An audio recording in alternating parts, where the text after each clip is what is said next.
નમસ્કાર વિદ્યાર્થી મિત્રો, હું જસાણી સર આપ સર્વેનું જસાણી એજ્યુકેશનમાં હાર્દિક સ્વાગત કરું છું. કેમ છો વિદ્યાર્થી મિત્રો? મજામાં હશો? આપ સર્વે સારી તૈયારી કરતા હશો. પણ મને કંઈક એવો અહેસાસ થયો કે મારા વિદ્યાર્થીઓ ઘણી બધી ચિંતામાં છે. તો તમારી સાથે શું તો ચિંતા કરવાની જરૂર નથી. આપણે ટાઇટલ આપ્યું છે કે બોર્ડની પરીક્ષાના તો હવે 60 જ દિવસ બાકી છે. 60 દિવસ બાકી છે એટલે ચિંતા જરૂર થાય, પણ એ ચિંતાને આપણે ઉત્સવમાં ફેરવવી એ આપણું કામ છે. તો હવે કેવી રીતે તૈયારી કરીએ જેનાથી વિદ્યાર્થીનો જે ગોલ છે અને મા બાપની જે અપેક્ષા છે કે 90% પ્લસ કેવી રીતે આવી શકે? તો તમારી આજુબાજુમાં અત્યાર સુધીમાં ઘણી બધી એવી ઘટનાઓ તમે જોઈ છે કે કદાચ કોઈ વિદ્યાર્થી તમને એમ લાગે છે કે ઓછી મહેનત કરે છે છતાં એ સારા માર્ક્સ લઈ આવે છે. કોઈ વિદ્યાર્થી વધારે મહેનત કરે છે છતાં એના માર્ક્સ એને સંતોષકારક આવતા નથી. તો અહીંયા વિદ્યાર્થી, વાલી અને શિક્ષકો આ ત્રણનો સહિયારો કંઈક પ્રયાસ છે. તો 90% લઈ આવવા માટે આપણી પાસે જે કાંઈ દિવસો બાકી છે એમાં શું કરીએ કે જેના કારણે આપણે એમ કે મસ્ત રીતે સારામાં સારી ટકાવારી આવી શકે. વિદ્યાર્થી કોઈ પણ બોર્ડમાં હોય કે કોઈ પણ પ્રવાહમાં હોય કે કોઈ પણ સ્ટાન્ડર્ડમાં હોય, પછી ગુજરાતી મીડિયમ હોય કે ઇંગ્લિશ મીડિયમ હોય, ધોરણ 10 હોય કે ધોરણ 12 હોય, સાયન્સ હોય, કોમર્સ હોય કે આર્ટ્સ હોય, બધાના માટે દિવસો તો 60 જ બાકી છે. કલાક ગણો તો લગભગ 700 કલાક જેવી તમારી મહેનત થવી જોઈએ. અને એ મહેનત એવી રીતે થવી જોઈએ કે જેથી તમે 90% નો જે તમારો ગોલ છે અથવા તેના પ્લસનો જે ગોલ છે એ આરામથી આવી શકે. તો પહેલા શું કરવાનું? તો કે પહેલા આપણે ચિંતા છોડો. અને હું તો ત્યાં સુધી કહું કે વિદ્યાર્થી નહીં, વાલી અને ઘરના તમામ સભ્યો ચિંતા છોડી દો. તમારા ઘરનું વાતાવરણ એવું બનાવો કે જે ઉત્સવમય બને. આ કર્યા પછી વિદ્યાર્થી તમારા મનને મક્કમ બનાવો કે તમે કોઈ સામાન્ય વિદ્યાર્થી નથી. તમારી પાસે અદ્ભુત એવી શક્તિ રહેલી છે, પણ આપણે એને ઓળખવાની છે અને આપણે જે ગોલ છે એ ગોલ પ્રાપ્ત કરવાનો છે. એના માટે આપણે મન મક્કમ બનાવો અને ગોલ નક્કી કરો. ગોલ નક્કી થઈ ગયો છે, આપણી પાસે 60 દિવસ બાકી છે અને 90% પ્લસ આવવાનો છે. તો આના માટે પહેલી કઈ જરૂરિયાત છે તો કે દરેક વિદ્યાર્થીએ પોતાનામાં એનાલિસિસ કરવાનું છે. અને એનાલિસિસ કર્યા પછી એને 90% એ જવું છે. તો 90% એ જવા માટે વિદ્યાર્થીએ મહેનત કરવી પડે.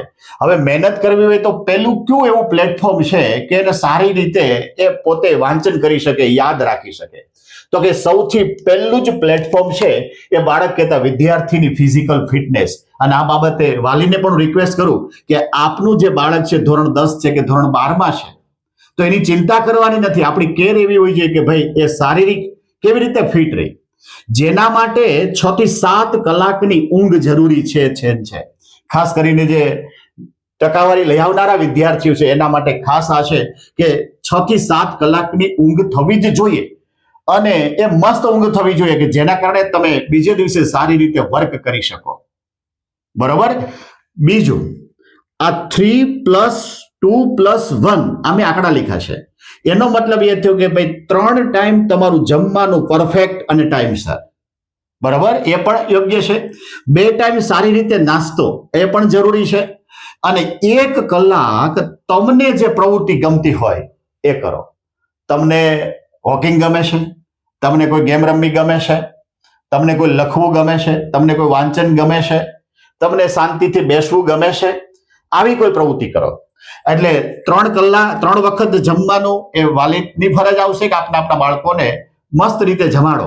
2 વખત વચ્ચે કંઈક નાસ્તો, વચ્ચે એવું જ્યુસ, આ બધું પણ જરૂરી છે. અને એકાદી કલાક એ બાળક સાથે તમે તમારો ટાઈમ સ્પેન્ડ કરો. એની સાથે કંઈક બેસો, એને પ્રશ્ન પૂછો, એને પ્રશ્ન એજ્યુકેશનના નહીં, એને મજા આવે, એને એન્જોય કરી શકે એ પ્રકારે આપણે બાળકને રાખવાનું છે. આની સાથે 20 મિનિટનું ધ્યાન અથવા પ્રાણાયામ, અને આની સાથે એના પરિવાર કહેતા એ વિદ્યાર્થી અને એના માતા પિતા તમે જેમાં આસ્થા હોય એની પ્રાર્થના, એ પ્રાર્થનાની કહેતા એનર્જી છે, એનર્જી ઘણી બધું આપણને કામ કરશે. એટલે પહેલો જ પ્લેટફોર્મ આવે ફિઝિકલ ફિટનેસ. તમે ચિંતા છોડી, મન મક્કમ બનાવ્યું, ગોલ નક્કી કર્યો. એ ગોલને પ્રાપ્ત કરવા માટે પહેલા તમારું શરીર કમ્પ્લીટ હોવું જોઈએ. બીજું છે, હવે તમારે તમારી 24 કલાક છે એ 24 કલાકનું તમારું ટાઈમ ટેબલ બનાવવાનું છે. તો કે આપણે 6 થી 7 કલાક તો તમારી ઊંઘની લઈ લીધી, એમાં કોઈ પણ પ્રકારનો બાંધછોડ કરવાનો નથી. હવે એક રિક્વેસ્ટ કરું કે વિદ્યાર્થી વહેલા 4 વાગે જાગવાનું છે. શું કામ? તો કે 10માના વિદ્યાર્થી હોય તો કદાચ 10 વાગે એક્ઝામ ચાલુ થતી હોય, 12માના વિદ્યાર્થી હોય તો કદાચ 3 વાગે એક્ઝામ ચાલુ થતી હોય, એટલે 9 વાગે કે 1 વાગે તમારેથી ઘરેથી નીકળવું પડે. હવે સાયકોલોજી એમ કહે કે ભાઈ છેલ્લું જે રિવિઝન, છેલ્લી નજર જે તમારી ફટ પડી ગઈ જે તે સબ્જેક્ટ ઉપર, એ સારામાં સારી રીતે લખાશે. એની પ્રેક્ટિસ પાડવા માટે એ 4 વાગે જાગવું જરૂરી છે. અને વહેલી સવારે તમે 2 કે 3 કલાક તમને જે સમય મળતો હોય એ વાંચન કરો. એટલે પહેલા વહેલી સવારનું વાંચન 2 કલાકનું છે. પછી કદાચ તમારે સ્કૂલ ચાલુ હશે, તમારા કોઈ કોચિંગ ચાલુ હશે, એની અંદર અત્યારે લગભગ પેપર પ્રેક્ટિસનો સમય ચાલે છે, તો 3 કલાક તમારા પેપર પ્રેક્ટિસના ગયા છે. પેપર પ્રેક્ટિસ અને બપોર જેમાં પહેલા તમને 2 કલાક પાછી મળે છે. બપોરે 1 કલાકનો તમારો આરામ છે. બપોર પછી પાછું 3 કલાકનો તમારો શેડ્યુલ ગોઠવવાનો. સાંજે જેમાં પહેલા 2 કલાક અને સાંજે જેમાં પછી એમ કહેવાય કે રાત્રે 2 કલાક, લગભગ 10:30 તમે સુઈ જાઓ કે 10 થી 11 ની વચ્ચે તમારે સુઈ જવાનું. તો વાંચનની ખાલી કલાક ગણીએ તો વાંચનની કલાક તમારી 11 ની આસપાસ થાય છે અને પેપર પ્રેક્ટિસ તમારી 3 કલાકની આસપાસ થાય છે. હવે આમાં કઈ કલાકમાં કેવા પ્રકારના સબ્જેક્ટ વાંચવા? તો કે વહેલી સવારે જે તમારે રીડ કરવું છે એ તમને જે ગમે છે એ સબ્જેક્ટ વાંચો, નહીં તો તમને ઊંઘ આવશે. બપોરે એટલે પેપર પ્રેક્ટિસ પછી જે કઈ છે, એટલે તમારી 2 કલાક વત્તા 3 કલાક પેપરની ગઈ હશે, પ્રેક્ટિસની ગઈ હશે. એમાં કદાચ તમને ચિંતા થઈ હશે કે ભાઈ મેં તૈયારી કરી હતી છતાં મારું પેપર સારું ન ગયું. જેના કારણે આ જે 2 કલાક છે, 2 કલાક ઉપર તમારી ઇફેક્ટ થાય. તો અહીંયા એવા સબ્જેક્ટ પકડો કે જેમાં કેલ્ક્યુલેશન હોય અથવા આકૃતિની ડ્રો કરવાની હોય, બરાબર, અથવા સૂત્ર સાબિત કરવાના હોય, એવા સબ્જેક્ટ અહીંયા લેવાય છે. હવે તમે આરામ કર્યો, બપોરનું જમી લીધું, અહીં વચ્ચે તમે નાસ્તો સારો કરી લીધો, સવારે પણ સારો નાસ્તો કરી લીધો, બપોર પછી એટલે આરામ કરીને જ્યારે તમે પાછા રીડિંગ માટે બેસો ત્યારે પાછો તમને ગમતો સબ્જેક્ટ અથવા તો થિયોરિકલ સબ્જેક્ટ લ્યો. સાંજે જેમાં પહેલા એટલે કે સોસાયટીનું વાતાવરણ જ એવું હોય કે તમે કદાચ ન વાંચી શકો, આખો માહોલ રમતો હોય, એમાં જ તમારે રીડ કરવાનું થાય, તો એમાં પણ મેજોરિટી કેલ્ક્યુલેશન વાળા સબ્જેક્ટ લેવા પડે.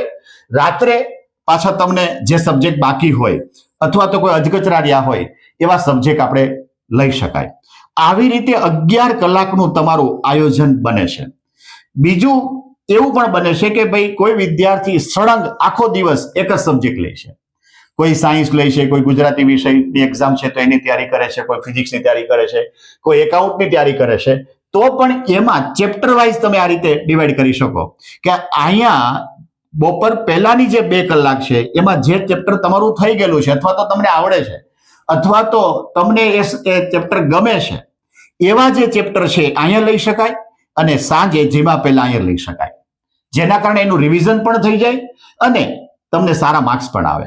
અહીંયા સવારે 2 કલાકનો જે સમય છે એમાં થોડા ઘણા અધકચરા જે ચેપ્ટર હોય, કદાચ તમને સંતોષ નથી એવા ચેપ્ટર વહેલી સવારે લઈ શકાય. એટલે આ શેડ્યુલને તમારે એમ કહેવાય કે તમારા સબ્જેક્ટમાં મૂકવાનું છે. પહેલા ફિઝિકલ ફિટનેસ, પછી આખા દિવસનું આયોજન. આ આયોજન પછી સોમવાર હોય તોય ભલે, શનિવાર હોય તોય ભલે, રવિવાર હોય તોય ભલે, તમારે આ જ આયોજનને અનુસરવાનું રહેશે. રવિવારના દિવસે કદાચ અહીંયા પેપર પ્રેક્ટિસ ન હોય તો એ તમારું જે કાંઈ સબ્જેક્ટ કદાચ કોઈ બાકી રહી ગયું હોય તો તમે કરી શકો.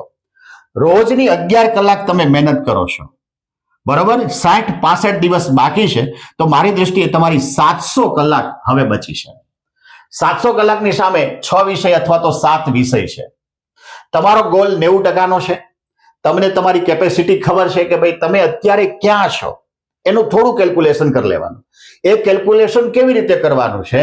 દાખલા તરીકે 10મા ધોરણના કોઈ વિદ્યાર્થી છે તો 10મા ધોરણના વિદ્યાર્થી એ પોતાના સબ્જેક્ટનું કેલ્ક્યુલેશન કરી લે કે ભાઈ મેથ્સની અંદર ટોટલ જે કાંઈ ચેપ્ટર છે એમાંથી એટલા ચેપ્ટર એને ક્લિયર છે, એના માર્ક્સ એટલા છે. આવી રીતે સાયન્સ સબ્જેક્ટ હોય, સાયન્સના વિદ્યાર્થી હોય તો ફિઝિક્સ, કેમેસ્ટ્રી, બાયોલોજી, કોમર્સના વિદ્યાર્થી હોય તો એકાઉન્ટ, ઇકોનોમિક્સ, આવી રીતે જે સબ્જેક્ટ એમના માટે એના જે ચેપ્ટર છે એ ચેપ્ટર જે ક્લિયર છે એનું કેલ્ક્યુલેશન કરતા એને અંદાજ આવ્યો કે મારી પાસે 40 માર્કનું ક્લિયર છે. હવે અંતે ગોલ એવો હોય છે કે વિદ્યાર્થી સામે ગમે એવું ક્વેશ્ચન પેપર આવે તો એમ કહેવાય કે એ સારામાં સારી રીતે એ ક્વેશ્ચન પેપર લખી શકે. તો પહેલી પ્રાયોરિટી એ છે કે ભાઈ નબળામાં નબળા સામાન્ય વિદ્યાર્થી જો કોઈ હોય તો એ પણ 50 માર્ક્સનું તો કમ્પ્લીટ કરીને આવવું જ પડે. એ હર કોઈની અપેક્ષા હોય છે. જેના માટે તમારા જે 6 કે 7 સબ્જેક્ટ છે એમાં કોઈ 1 કે 2 સબ્જેક્ટ તમને ગમતા હશે, સાદી ભાષામાં કહું તો તમને આવડતા હશે. એનું આયોજન અલગ કરો. થોડા ગમતા વિષયો એટલે થોડું તમને એમ થાય કે આમાં હજી 2 કલાક વધારી દઈએ તો એમાં હજી તમે સારી તૈયારી કરી શકો. એટલે આ બીજો વિભાગ કર્યો. ત્રીજો જે વિભાગ છે એ ન ગમતા, દાખલા તરીકે 10માના વિદ્યાર્થી હોય તેને ઘણી વખત ઘણા બધા વિદ્યાર્થીને મેથ્સ ન ગમતું હોય, સાયન્સ ન ગમતું હોય, તો એની સામે એ સોશિયલ સારી રીતે ગમતું હોય, ગુજરાતી સારી રીતે ગમતું હોય, ઇંગ્લિશ થોડું ગમતું હોય. એટલે આવા વિષયને આ રીતે 3 ભાગની અંદર વેચી દેવાય. સાયન્સ હોય તેમ કહેવાય કે ફિઝિક્સ મોટા ભાગના વિદ્યાર્થીને ન ગમતું હોય, કોમર્સ હોય તો એકાઉન્ટ ન ગમતું હોય. આ જે છે એ ત્રીજો ભાગ થયો. હવે જે વિષય તમને ગમે છે એમાં અત્યારે તમારી પાસે કેટલા માર્ક્સનું ક્લિયર છે એનું કેલ્ક્યુલેશન કરો. દાખલા તરીકે સાયન્સ વિષય તમને 10મા ધોરણનો ગમે છે તો એના 14 ચેપ્ટર છે, 14માંથી તમારી પાસે 6 ચેપ્ટર ક્લિયર છે અને એના તમારી પાસે સપોઝ 60 માર્ક થાય છે. હવે થોડા ગમતા જે વિષય છે એમાં 2 નીકળ્યા, જેમાં કેલ્ક્યુલેશન કર્યું તો 50 માર્ક થાય છે. ન ગમતા જે વિષય છે, ગણિત જેવો અઘરો વિષય છે, એકાઉન્ટ જેવો અઘરો વિષય છે, ફિઝિક્સ કેમેસ્ટ્રી જેવા અઘરા વિષય છે, તો એમાં કદાચ તમને એમ છે કે 30, 35 કે 40 માર્ક છે. બરાબર. હવે તમારે ક્યાં ફોકસ કરવાનું છે તો કે ન ગમતા જે વિષય છે એમાં કોઈ પણ સંજોગોમાં 55 કે 60% તમારે પહોંચવું પડે ફાઇનલ. બરોબર. થોડા ગમતા વિષય અને ગમતા વિષય છે એમાં ફરજિયાત તમારે 90% પ્લસ જવું, જે આપણે ગોલ સેટ કર્યો છે એ રીતે, અને આરામથી જશો તમે. કારણ કે જે વિષય તમને ગમે છે એમાં 2 કલાક વધારે મહેનત કરશો તો એક તો તમને થાક નહીં લાગે, અને બીજું એમાં જે કદાચ અધકચરા કોઈ ટોપિક હશે તમારા ક્લિયર થઈ જશે. એની સામે જે સબ્જેક્ટ તમને નથી ગમતો એમાં કદાચ 10 કલાક વધારાની આપશો તો પણ ગમતા વિષયમાં જેટલા માર્ક્સ આવે છે એ આમાં નહીં આવે. તો આ ત્રીજો જે પાર્ટ પાડ્યો એ પાર્ટ તમારે ફરજિયાત 50 માર્ક કેતા 50-60% તમારે પહોંચી જવાનું. એવા અંદર સબ્જેક્ટ મળશે. બરોબર છે. આપણે જે મહેનત કરવાની છે આને 50% અટકાવી દીધું, આને 80 થી 85% અટકાવી દીધું, આને 95 થી 90% અટકાવી દીધું. આ રીતે થશે શું, તમારી ઓલ ઓવર બેલેન્સ શીટ જુઓ તો આરામથી 90% પ્લસ એટલે પીઆર તો ઘણા બધા આગળ વહી જશે ગુજરાત બોર્ડની અંદર. ગમતા વિષયનું આયોજન કર્યું. હવે આ ગમતા વિષયનું વિષય વાઇઝ, બરોબર, ધોરણ 10, ધોરણ 12, સાયન્સ, કોમર્સ, આ બધાયનું હવે પછીનો જે નેક્સ્ટ વિડીયો છે એની અંદર આપણે એ આયોજન લેવાનું છે. આનો ચોથો જે પાર્ટ છે એ તમારે જે ક્વેશ્ચન પેપર લખવું છે એ પેપર સ્ટાઇલ છે. તો કે પહેલા તો જનરલ ઓપ્શન છે, જેના કારણે એમ કહેવાય કે લગભગ 25% જેવું તમને વધારાનું મળે છે. તો કદાચ તમે 1-2 ચેપ્ટર સ્કીપ કરી દો, બરોબર, તો પણ તમે પૂરા માર્ક લઈ શકો. દરેક પેપરમાં વિભાગ એ છે, ઇંગ્લિશ સિવાય. ઇંગ્લિશમાં વચ્ચે વચ્ચે શોર્ટ ક્વેશ્ચન છે, બાકી વિભાગ એ માં 1 માર્ક વાળા ક્વેશ્ચન છે. 16 માર્ક થી લઈને 24 માર્ક સુધીની આ રેન્જ છે 1 માર્ક્સની. હવે 1 માર્ક્સ વાળા જનરલ જુઓ તો લગભગ થોડા આપણને એવું લાગે કે અઘરા છે. તો આમાં સામાન્ય વિદ્યાર્થી પણ 24 માર્કનો વિભાગ હોય તો એમાં 20 માર્ક સુધી આરામથી પહોંચી જાય. હવે પછીના જે 4 માર્ક છે એના માટે એને ઘણા બધા એરાથી, ઘણા બધા એંગલથી એને મહેનત કરવી પડે. તો પ્રયત્ન એવો કરવાનો કે વિભાગ બી, વિભાગ સી અને વિભાગ ડી, એમાં ડી અથવા તો ઈ વિભાગ અને સી વિભાગ, આ વિભાગ એવા છે કે તમે જે તે ચેપ્ટર અથવા તો જે તે સબ્જેક્ટ ઉઠાવો એ સબ્જેક્ટમાં અમુક ચોક્કસ પ્રકારના ક્વેશ્ચન છે કે એ જ પૂછાય છે, તો આપણે એના તરફી જ ફોકસ કરવાનું છે. બીજું, સપોઝ આમાં એક ક્વેશ્ચન તમને એક્ઝામમાં પૂછાણો ને નથી આવડતો છતાં તમે લખવાનો પ્રયત્ન કર્યો તો એમાંથી કંઈક એ પેપર જોનારાને મળી શકે, તો આમાંથી કદાચ 3 માંથી 2 માર્ક, 1 માર્ક, 1.5 માર્ક મળી શકે. એટલે આ જે વિભાગ છે બી, સી, ડી, એમાં મિનિમમ 90% કવર થવું જોઈએ. 90% કવર થવું જોઈએ. હવે અહીંયા જે એ વિભાગ છે એમાં કદાચ તમારું 4 માર્ક્સનું બાકી છે. જનરલ તમારે 18-20 માર્ક આવે. ઉપલા જે 3 કે 4 માર્ક છે એના માટે મેક્સિમમ તમારે મહેનત ખર્ચવી પડે. તો અમે એવું કહીએ છીએ કે ભાઈ આ જે વિભાગ છે BCD એમાં વધારે તમે સમય આપો તો કદાચ તમે અહીંયા 70% અટકા હોય તો આરામથી 90-95% પહોંચી જાઓ, એટલે તમને મેક્સિમમ માર્ક્સમાં ફાયદો થાય.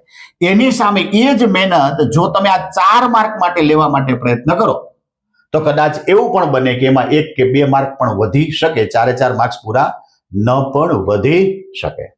હવે ઓલ ઓવર રેશિયો જુઓ કે કોઈ પણ પેપર હોય, તમારું ગુજરાતીનો હોય, સાયન્સનો હોય, મેથ્સનો હોય, એકાઉન્ટનો હોય, ફિઝિક્સનો હોય, એમાં હંમેશા 35% ઈઝી હોય. એનો મતલબ એ થયો કે જેને પેપર કાઢ્યું છે એની અપેક્ષા એવી છે કે ગુજરાતનો દરેક વિદ્યાર્થી પાસ થઈ જાય. બરોબર. હવે એ પેપર કાઢનારની અપેક્ષા છે, તો આપણે શું એવું કરીએ કે જેના કારણે 35% આપણને મળી શકે? તો કે તમારી ટેક્સ્ટબુકની અંદર 35% એકદમ ઈઝી છે, 50% મીડિયમ છે અને 15% હાર્ડ છે. 15% હાર્ડ છે. હવે અહીં પ્રોબ્લેમ ક્યાં છે? આ જુઓ તો 85% થઈ ગયા. હવે દરેક વિદ્યાર્થી આ 15% પાછળ મોટે ભાગે દોડે છે. હવે એ 15%માં તમે ગમે એટલી મહેનત કરો તો હજી 10% કવર થાય. એથી વિશેષ કવર કરવું બહુ અઘરું હોય છે. તો પહેલો પ્રયત્ન એ કરો કે પહેલા 35% ગોતો, એકદમ ઈઝી, અને તમે 1 કે 2 વખત રીડ કરો એટલે આરામથી તમને એ 35% સુધીનો રેશિયો મળે. પછીનું જે મિડલ છે એમાં થોડી તમારે પ્રેક્ટિસ વધારવી પડે.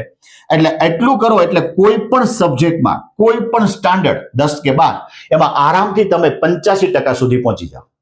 હવે જે વધ્યું, સપોઝ માનો કે આ 700 કલાક છે અથવા તો 60 દિવસ છે, એમાંથી 50 દિવસની અંદર તમે 85% પહોંચી ગયા.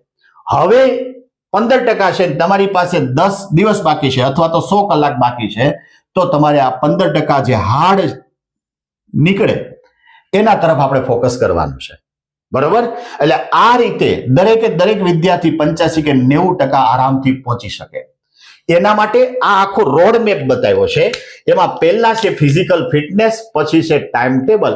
આ બે જે તે વિદ્યાર્થીના નેચર પ્રમાણે અલગ અલગ હોઈ શકે. આ વિભાગ A અને B એને અનુરૂપ પછી તમારે સબ્જેક્ટ ઉઠાવવાનો છે, પછી તમારે પેપર સ્ટાઇલનું આયોજન કરવાનું છે. એટલે કે વિભાગ 3 અને વિભાગ 4 સબ્જેક્ટનું આયોજન અને પેપર સ્ટાઇલનું આયોજન અમે દર 4 દિવસે, 5 દિવસે કે એક વીકની અંદર એકાદી વાર એવા વિડીયો મૂકતા જશું કે એમાં દરેક સબ્જેક્ટનું આયોજન આપણને મળતું રહે. બરાબર છે. એ જ પ્રમાણે વિભાગ વાઇઝ મળતું રહેશે.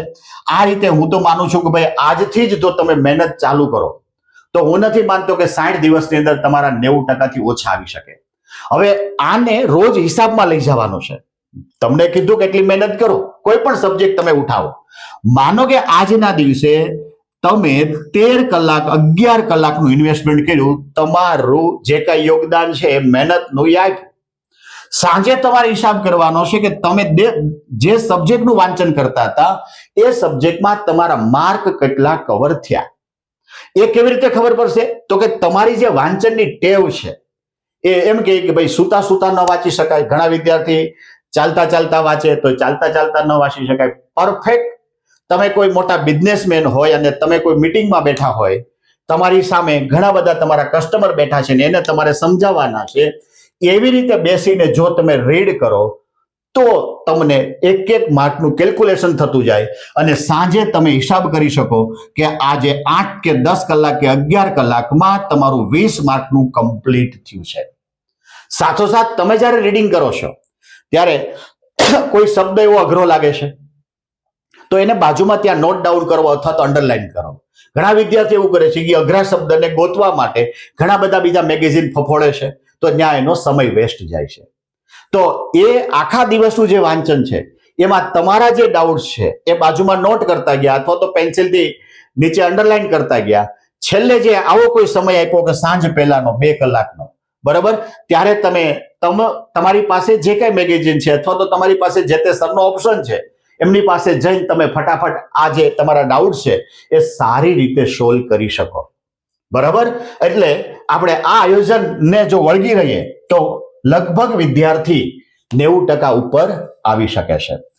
સાથે તમારી રીડિંગ કરો છો, એ રીડિંગને તમને એમ લાગે છે કે આ ક્વેશ્ચન લખવા જેવો છે તો લખવાનો છે. અને અમે તો ત્યાં સુધી કહીએ કે જો તમારી પાસે ટાઈમ હોય બરોબર, તમને એમ લાગતું હોય કે ના મારું આયોજન આ પરફેક્ટ છે અને મારે આ પહેલું ચેપ્ટર ઉઠાવ્યું, બીજું ચેપ્ટર ઉઠાવ્યું, ત્રીજું ચેપ્ટર, એમાં એવું પણ બને કે ઘણા ક્વેશ્ચન તમે લખ્યા પછી તમે જેમાંથી રીડ કરો છો એમાં તમે જોઈ શકો તમારી ભૂલ તમે તમારી જાતે પકડી શકો. એકવાર એ ભૂલ પકડાઈ ગઈ પછી એનું સોલ્યુશન થઈ ગયું, પછી એ ક્યારેય ભૂલાતું નથી. બીજું, તમે જે મેગેઝિનમાંથી તૈયારી કરો એ મેગેઝિનને હવે વળગી રહ્યો, પણ અમારી અપેક્ષા એવી છે કે ભાઈ ટેક્સ્ટ બુકને પહેલી પ્રાયોરિટી આપવાની છે, કારણ કે જે પેપર નીકળે છે અથવા તો પેપર જોનાર જે વ્યક્તિ છે એને જે કી આપેલી હોય છે એ ટેક્સ્ટ બુકને અનુરૂપ જ આપેલી હોય છે. એટલે આપણે ટેક્સ્ટ બુકમાંથી જ તૈયારી કરવાની છે. એમાં પણ તમને ચેપ્ટર વાઇઝ કીધું છે કે તમને ગમતા વિષય અને ગમતા ચેપ્ટર એ પહેલા કરો, થોડા ગમતા વિષય અને થોડા ગમતા ચેપ્ટર એ મિડલમાં રાખો, અને ન ગમતા કહેતા અઘરા જે વિષયો છે એનું પણ આયોજન અલગ કરો. રોજની 11 કલાક, બરોબર, 6 થી 7 કલાકની તમારી ઊંઘ અને 15-20 મિનિટ તમારું ધ્યાન અથવા તો પ્રાર્થના, એટલાનો સમન્વય થાય તો તમારો જે ગોલ નક્કી કરેલો છે ત્યાં સુધી આપણે આરામથી પહોંચી શકીએ છીએ.